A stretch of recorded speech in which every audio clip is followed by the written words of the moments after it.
Hello guys, good afternoon. Today is April 7, Tuesday. Kamusta naman po ang inyong mga tindahan, ang inyong mga negosyo? Dahil ngayon ay wala nang mga pasok. Marami ng mga nagbakasyon at marami ng mga umuwi ng probinsya at yung iba ay nagbalikan na dahil nung nag-holy week, nagbalikan na. Kamusta naman ang inyong tindahan? Sa amin namang tindahan nagsarado kami ng Friday and Saturday lang nung Holy Week na Holy Friday and Saturday, pero nag-open na po tayo ulit nung Sunday. Tuloy-tuloy naman po yan kahit na walang pasok, hindi pa rin naman po magiging hadlang yan dahil na araw-araw naman po meron naman po mga naglalakad dito at dahil malapit tayo sa kalsada, so hindi naman po tayo nawawala ng benta. Kumukota pa rin naman po tayo. Kaya sa amin bilang mga negosyanteng ganito, nakakahinayang magsarado lalo na kung kumikita pa rin naman ang inyong tindahan. Mababa na rin po yung aming sales na 10K sa isang araw kahit na ganitong walang pasok at maraming mga nasa bakasyon. Kasi yun nga, kung gusto nyo talagang tumagal ang inyong negosyo, kailangan nyo talagang samahan ng sipag, tiyaga. Kasi kung hindi kayo magtsatsaga, lalo na kung marami naman dyan na konti lang ang binibenta kasi nga dahil lalo na dito sa amin malapit lang sa school yung iba, so matumal talaga sa kanila dahil ang inaasahan lang nilang mga customer nila yung mga estudyante. Dahil nga yung mga pwesto nila, depende rin kasi yan sa pwesto. Lalo na kung pwesto mo ay hindi masyadong dinadaanan ng tao at looban. Talagang mahihirapan kayong maakoda. Kaya karamihan dito ay mga nakasarado. Pero tayo nga ay dahil yung pwesto natin ay daanan ng tao at maraming naglalakad. Talagang hindi po tayo tatama rin magtinda.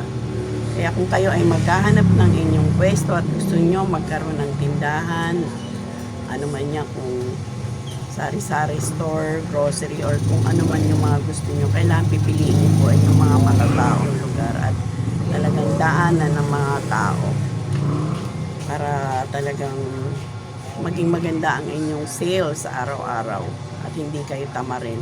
Meron kasi mga iba dyan, tinatamad magtinda. Tinatamad magbukas. Tapos yung iba bukas ngayon, bukas sarado. So hindi sila consistent. Hindi kagaya natin na kahit matagal na tayong nagtitinda, talagang hindi tayo, mabibilang lang siguro yung kami ay nagsarado. Sa kapag kami ay umaalis, iniiwan ko lang yung aking isang anak para kasama ng isang tindera para patuloy pa rin yung ating pwesto. Pakita ko lang sa inyo kasi almost 2 weeks na tayo hindi namili. Dati every 2 weeks namimili, ngayon mag-aabot tayo ng 3 weeks. Ayan, marami pa naman tayong stocks ng school supplies.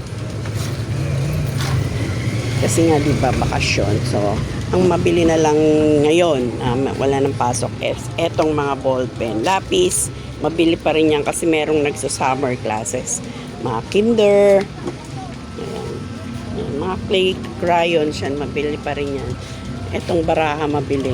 Dahil siguro wala nang ginagawa yung iba. Yan, nagbabarahan na lang sila.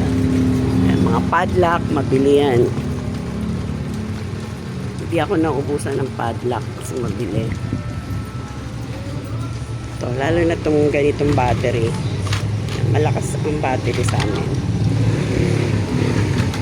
Yan, matenta yan kahit walang pasok. Yung mga ganyang items.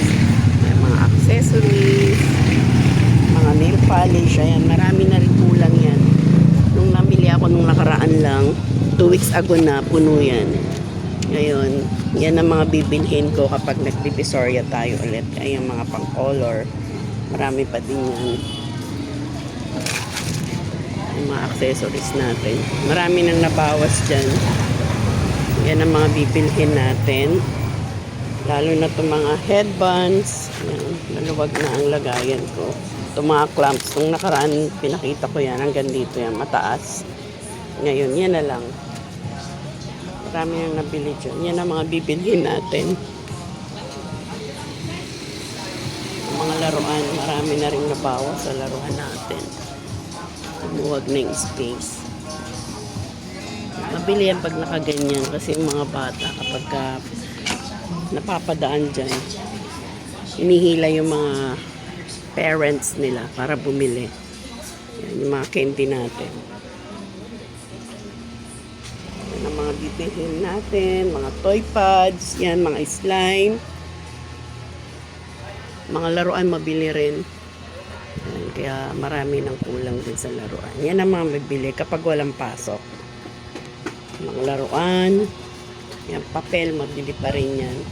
Dahil sa mga nagsasummer. Neng, akin na yan, be. Mga bata, suki natin.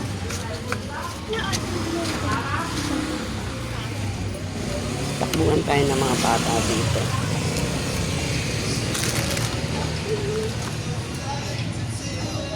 Yan lang, guys. Tiyagaan lang talaga sa paghahanap buhay. Pag wala kang tiyaga, wala kang lalagain, wala kang nilaga. Nga.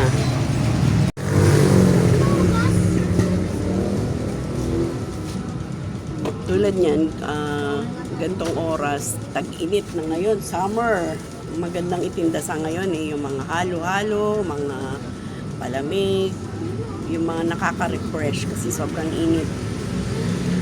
Ayan lang guys, sa mga gustong magnegosyo dyan, samahan nyo yan ng sipag, tiyaga at diskarte. Kasi kapag wala kayo niyan, may puhunan nga kayo, may pwesto nga kayo. Pero kung wala naman kayong tiyaga na magbantay. Kasi kung iaasan nyo lang din yan sa ibang tao, magtitindahan kayo, tapos iaasan nyo lang sa iba, wala rin mangyayari niyan. Mauubos lang yung benta nyo. Hindi maiwasan yung mga kupit-kupit. Mahirap magtiwala. Lalo na kung iaasan nyo lang sa iba.